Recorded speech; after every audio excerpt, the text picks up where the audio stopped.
On Bulger's Beat, it's country music with a California cadence. The new exhibit at the Hall of Fame sings the praises of Bakersfield.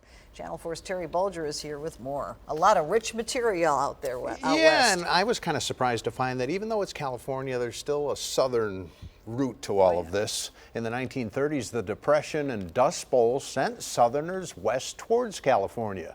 Loaded in those wagons, they took the love of country music with them. Those were the roots of California country, and years later, its own sound. All I gotta do is act naturally. It was finishing touches Friday for that Bakersfield sign and the Bakersfield Sound, the new exhibit opening next week at the Country Music Hall of Fame. The California city and music that created a respectful rivalry with more traditional Nashville.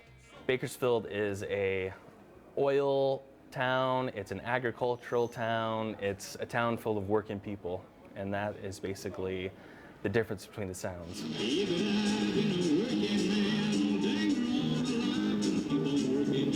Merle Haggard, Buck Owens, and his Buckaroo Band put the sometimes twangier, edgier, Telecaster guitar-driven Bakersfield sound on the map. Dwight Yoakam promoted it years later. How many of you listen just me?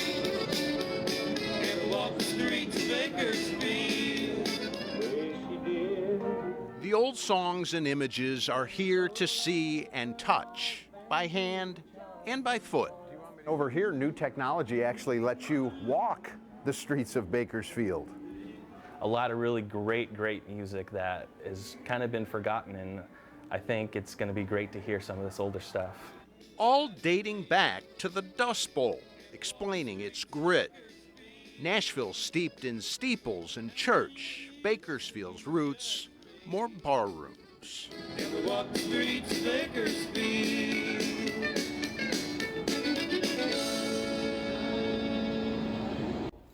Of course, Buck Owens was from Bakersfield. That's how the sound got its name, which influenced a lot of good music. The Beatles, Creedence Clearwater Revival, and the Grateful Dead, all big fans of Buck and Merle Haggard.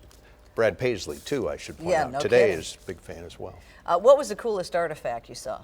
Some of those old nudie suits that were Can't made beat here it. in Nashville. Yeah. That Buck wore, and some kind of funny hee-haw stuff as well, Oh. Buck Owens maybe didn't like his time in hee-haw when he looked back on it in his career. But he can't escape it. Can't escape it. It's still funny stuff. All right. We'll be checking that out. Thanks, Terry.